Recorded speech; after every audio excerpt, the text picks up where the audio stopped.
अब मुख्यमंत्री ये कह रहे हैं कि छात्रों के लिए दरवाजे खुले हैं। महज 1 किलोमीटर की दूरी पर छात्र धरने पर बैठे हुए हैं। मुख्यमंत्री जाकर मुलाकात कर सकते हैं, अपना प्रतिनिधि मंडल भेज सकते हैं।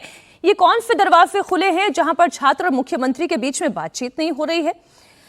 खैर, ये तो राजनीति की बात है, लेकिन मामला क्या है वो मैं पूरा आपके सामने खोल कर रख दूं। झारखंड में जेपीएससी और जेएसएससी में कैसे सरकारी नौकरियों की बोली लगाई गई, इस डर्टी गेम के पीछे कौन कौन था, उसके बारे में आप जान लीजिए। इस मामले में झारखंड पुलिस ने अभय तिवारी उर्फ मनोज तिवारी को गिरफ्तार किया। शख्स एक है, लेकिन दो नाम हैं, अभय तिवारी भी और मनोज तिवारी भी। एक जगह अभय तिवारी बनकर काम कर रहा था तो दूसरी तरफ मनोज तिवारी बनकर भी काम कर रहा था। अभय तिवारी बनकर झारखंड सरकार में अधिकारी के पद पर कार्यरत था। वो गोड्डा में ब्लॉक सप्लाई ऑफिसर था। अभय तिवारी के नाम से नौकरी कर रहा था, तो वहीं दूसरी तरफ वो टीडीपीएल में मार्केटिंग मैनेजर के तौर पर बतौर मनोज तिवारी बनकर काम कर रहा था। मार्केटिंग मैनेजर की पोस्ट दी गई थी इसे, और यही इस पूरे मामले में किंग पिन, मास्टरमाइंड बताया जा रहा है। यानी अभय तिवारी का ये पूरा खेल टीडीपीएल के जरिए ही खेला जा रहा था। अब ये टीडीपीएल कंपनी है क्या, इस कंपनी के बारे में आप जान लीजिए, जिसने नौकरियां बेची। ये एक ब्लैक लिस्टेड कंपनी है, इसके बावजूद इसे झारखंड में ठेका मिल गया झारखंड में सिविल सेवा की परीक्षा कंडक्ट कराने का। अब टीडीपीएल का पूरा नाम क्या है वो आप जान लीजिए। यह है TSR data processing private limited, जिसकी स्थापना 2010 में लखनऊ में हुई थी, लेकिन 2018 में ही कंपनी को उत्तर प्रदेश में ब्लैक लिस्ट कर दिया गया था। इसके बावजूद झारखंड में इसे लिया गया। सोचिए, एक ब्लैक लिस्टेड कंपनी जो कि साल 2018 में ब्लैक लिस्ट कर दी गई थी, उसे झारखंड में परीक्षा करवाने का ठेका दिया गया। अब अभय तिवारी और टीडीपीएल का कनेक्शन क्या है, ये तो मैंने आपको बताया कि टीडीपीएल कंपनी में बतौर मार्केटिंग मैनेजर के तौर पर अभय तिवारी काम कर रहा था, और यहां पर उसका नाम मनोज तिवारी था। इस कंपनी के पास सालों से झारखंड में एग्जाम कंडक्ट कराने की जिम्मेदारी थी। इस कंपनी का बैकग्राउंड भी कोई साफ सुथरा नहीं है। टीडीपीएल का ऑफिस लखनऊ में ही उत्तर प्रदेश सरकार ने इस कंपनी को जब ब्लैक लिस्ट किया था, उसके बाद 2018 में ही ग्रामीण विकास अधिकारी की भर्ती परीक्षा का एग्जाम कंडक्ट हुआ था। और आरोप टीडीपीएल पर यह लगा, साल 2021 की अगर बात करें, यूपी में ब्लैकलिस्ट होने के बाद झारखंड में ये कारोबार करने लगा, और झारखंड में ही जेपीएससी परीक्षा जब इन्होंने कंडक्ट कराई तो मई 2025 में टीडीपीएल को झारखंड में भी ब्लैकलिस्ट कर दिया गया।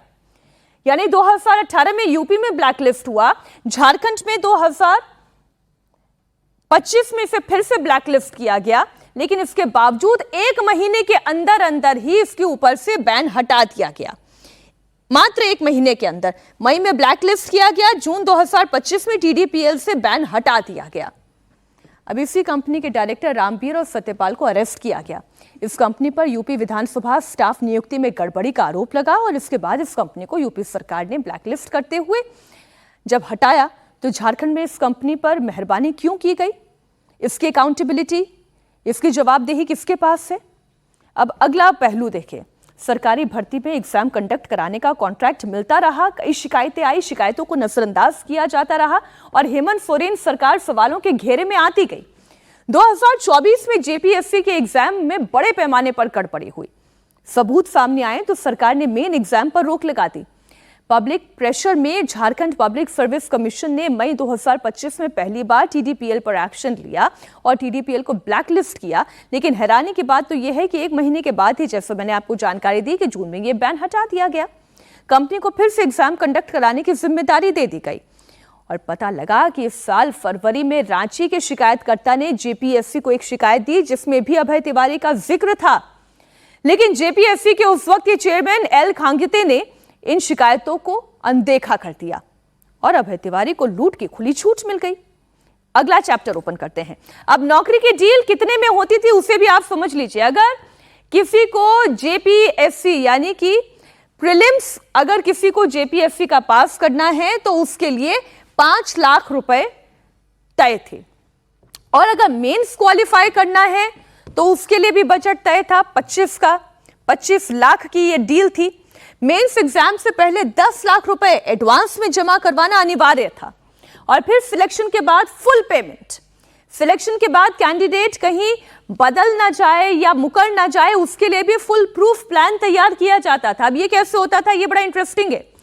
कैंडिडेट से सारे ओरिजिनल सर्टिफिकेट, कैंसिल चेक, कोरे स्टैम्प कागज पे उसके हस्ताक्षर ये अपने पास रख लिया करते थे। अब झारखंड में सरकारी नौकरियों में चोरी का ये चैप्टर कैसे ओपन हुआ वो भी आपको बता दूं, और इसके लिए मॉडस ऑपरेंडी क्या इस्तेमाल की जा रही थी वो भी आपको बता दूं।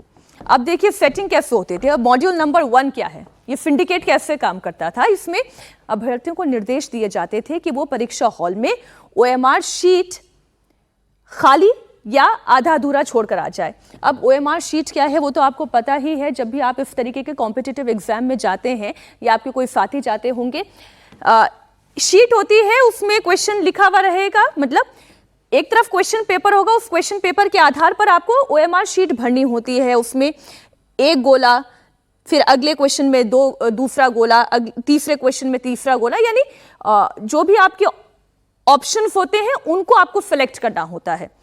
तो पहला मॉड्यूल कैसे काम कर रहा था कि अभ्यर्थी को पहले ही बोल दिया कि या तो तुम थोड़ा बहुत भरना अपनी OMR शीट को, उसको अधूरा छोड़ देना, ताकि एग्जाम के बाद उसे सही तरीके से भरा जा सके। इस तरीके से ये पहला मॉड्यूल काम करता था। अब दूसरा मॉड्यूल का काम करने का तरीका, OMR शीट की कार्बन कॉपी तैयार करना। अब मॉड्यूल में ये जो कार्बन कॉपी तैयार करने का जो तरीका था वो भी कमाल का था।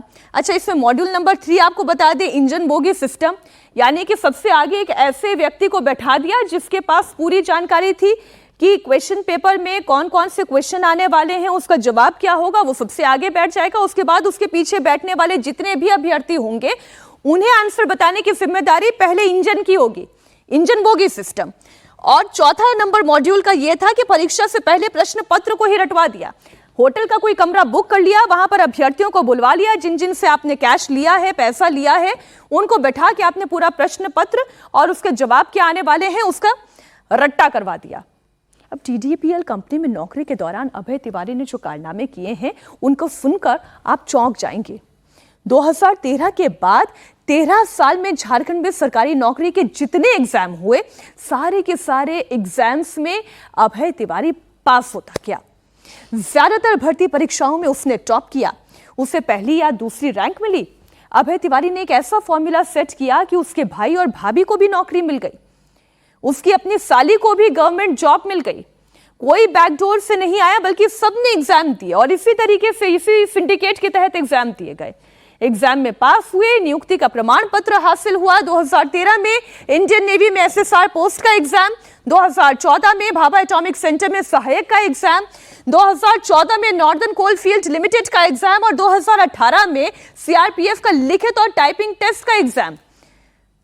इतना ही नहीं, लिस्ट खत्म नहीं होती, आगे की लिस्ट बढ़ी है। 2018 में JSSC का पुलिस सब इंस्पेक्टर का एग्जाम, 2018 में ही IRB कांस्टेबल, 2023 में JSSC में BOC में सेकंड टॉपर रहा यह अभय तिवारी उर्फ मनोज तिवारी, और 2023 में JSSC में अंग्रेजी PGT।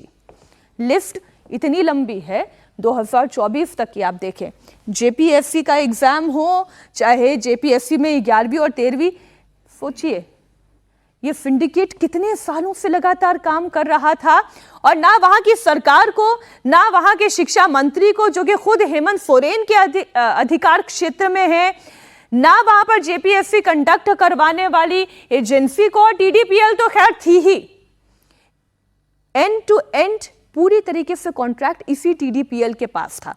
फिर चाहे वो रजिस्ट्रेशन करवाना हो छात्रों का, प्रश्न पत्र की छपाई हो, एग्जामिनेशन सेंटर का मैनेजमेंट हो, और उसके बाद फिर मार्कशीट का इवैल्यूएशन भी क्यों ना हो, वो सब कुछ TDPL कंपनी कर रही थी, जो कि एक ब्लैक लिस्टेड कंपनी है।